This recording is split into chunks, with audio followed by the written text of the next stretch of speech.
जटाकटाह संभ्रम भ्रमं निलिम्प निर्झरि। प्रश्न 7वां सवाल है 0 और 50 के बीच की विषम संख्याओं का योग ज्ञात कीजिए। तो यहाँ पर देखिए क्या बोला है, विषम संख्या। तो विषम संख्या कहाँ शुरू होता है याद रखेंगे, जैसे 0 और 50 के बीच की विषम संख्या। तो विषम संख्या को लिखना याद रखेंगे, विषम संख्या है। तो विषम संख्या 0 के बाद 1 से शुरू होता है, 1 3 5 7 9 और लास्ट में कहाँ तक जाएगा, 49 तक, क्योंकि 50 तक ही बोला है इसमें, याद रखेंगे। तो 0 और 50 के बीच का ही लेना है, किसको लेना है, विषम संख्या को लेना है। सम संख्या क्या होता है, 2 4 6 8 10 12 लेना है, तो इसमें केवल विषम संख्या को लेना है। तो यहाँ पर देखिए ये सब क्या है, समांतर श्रेणी में है। किसमें है, समांतर श्रेणी में है। कैसे है, ये देखिए 1 में 2 जोड़ेंगे 3, 3 में 2 जोड़ेंगे 5, 5 में 2 जोड़े 7, 7 में 2 जोड़े 9। एक निश्चित संख्या को जब हम जोड़ते हैं तब वो क्या हो जाता है, ये समांतर श्रेणी हो जाता है। तो यहाँ से ये हो गया आपका। अब समांतर श्रेणी है तो इसलिए ये क्या होगा, पहला पद होगा, मतलब ये क्या हो जाएगा आपका a बराबर 1 और d बराबर निकालेंगे a2 माइनस 1, मतलब दूसरा से पहला घटाना है, 3 से 1 घटाना है। तो ये हो गया 3 माइनस 1 और 3 में से 1 कितना बचा, 2, तो d का मान आ गया 2। ये जो 49 है लास्ट में है, मतलब अंतिम पद है, तो a बराबर क्या है 49, अंतिम पद है। इसमें बोला है विषम संख्याओं का योग, योग मतलब एसएन का मान ज्ञात करना है। किसका मान ज्ञात करना है, एसएन का।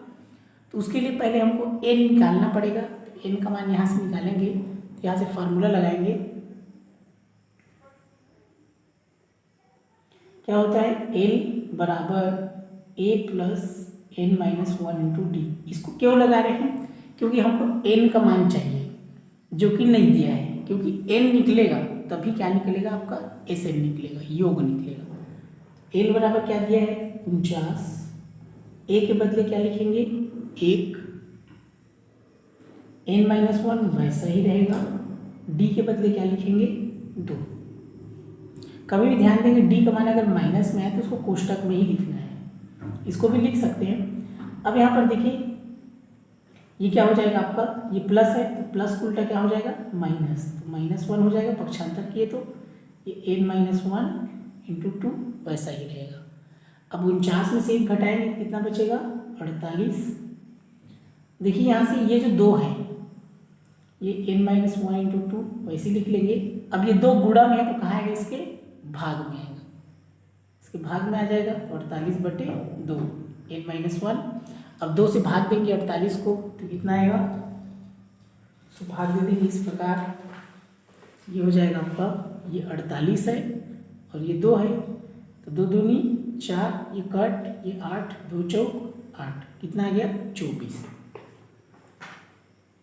इसका आ गया आपका 24 बराबर n माइनस 1। अब माइनस को पक्षांतर करेंगे तो क्या हो जाएगा, प्लस हो जाएगा, तो ये हो जाएगा आपका 24 माइनस को उल्टा हो जाएगा प्लस, 24 और 1 25, मतलब n बराबर आ गया 25।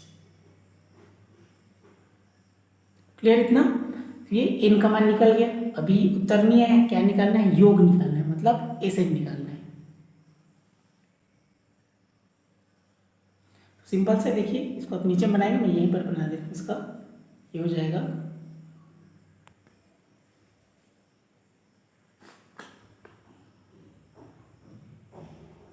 तो ये क्या होता है, फिर से फार्मूला लगाएंगे। फार्मूला कौन सा होता है, एस एन बराबर होता है n/2 कोष्टक में a प्लस एल। ये फार्मूला लगाना है योग का। n का मान कितना आया 25, यहाँ से देखिए n का मान 25, तो यहाँ पर लिख देंगे 25/2। a और l का मान लिखना है, तो a का मान कितना आया 1, l का मान कितना आया 49, तो यहाँ पर लिखेंगे a के बदले लिखेंगे 1, l के बदले 49, 25/2, 49 और 1 कितना हो गया 50। अब 2 से 50 को कटा देंगे तो ये कितना आएगा आपका, 2 एकम 2, 25 दूनी 50, तो यहाँ 25 बचा और यहाँ भी क्या बचा 25। अब 25 और 25 को गुणा करेंगे कितना आएगा 625 आएगा। ये क्या है, इसका उत्तर है।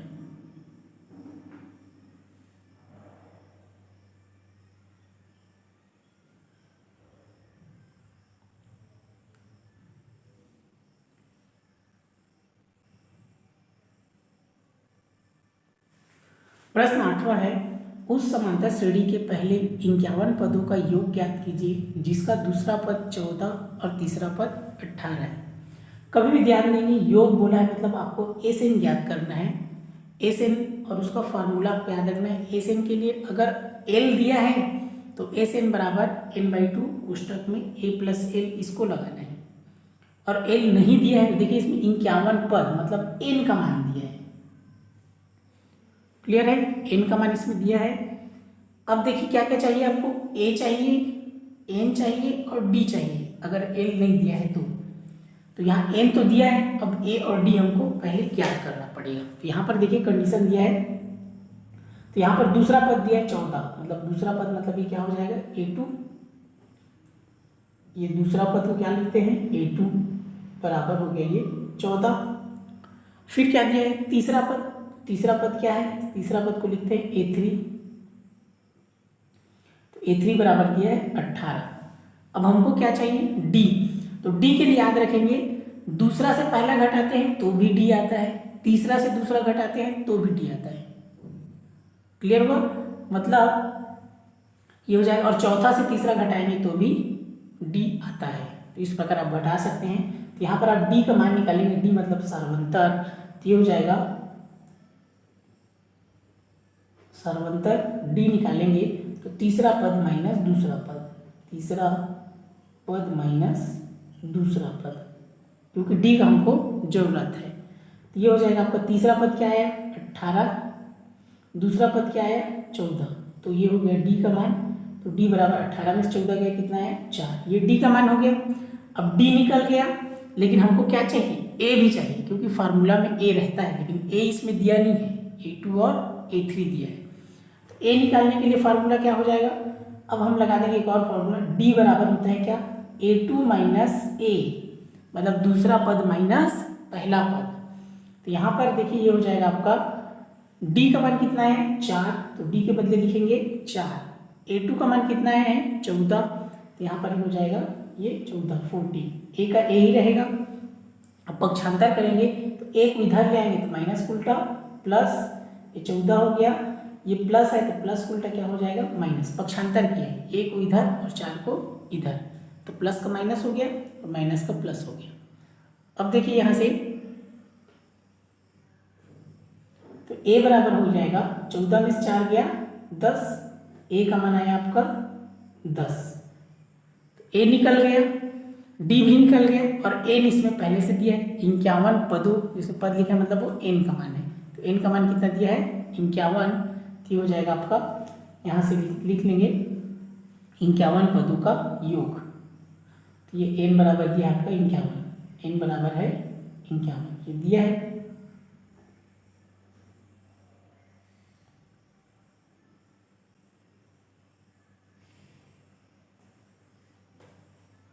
अब फार्मूला लगाएंगे, यहाँ से हो जाएगा आपका एस एन बराबर n/2 कोष्टक में लिखेंगे 2a plus n-1 into D.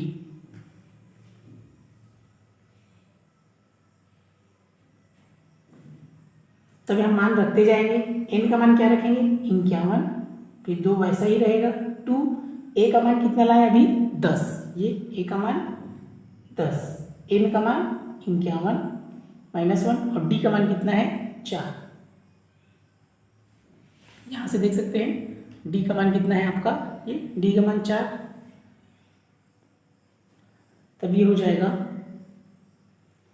51/2, 10 दूनी 20, 51 में से 1 गया 50, गुणा में 4 है, ये हो गया 51/2, 20 का 20, 50 चौक कितना होगा 200 या 400 4 पंचे 20, ये हो गया आपका 200, 200 ये हो गया 51/2, 200 और 20 को जोड़ेंगे 220, अब 2 से 220 को कटा देंगे, ये हो गया आपका 51, 2 से 220 को कटाएंगे 2 एकम 2, 2 एकम 2, 2 शून्य शून्य, 2 से भाग दिए कितना आ गया 110, इसको घटाए हैं 2 से 220 को कितना आ गया आपका 110, तो 51 गुणा आ गया आपका 110। अब दोनों को क्या कर लेंगे गुणा कर लेंगे, तो 51 और 110 को गुणा करेंगे तो आपका आएगा ये, देखिए यहाँ से गुणा करके देख सकते हैं इस प्रकार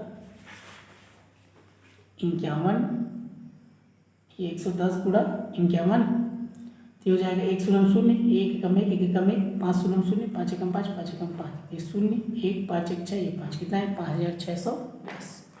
इस प्रकार आ गया 5610, ये क्या है इसका उत्तर है।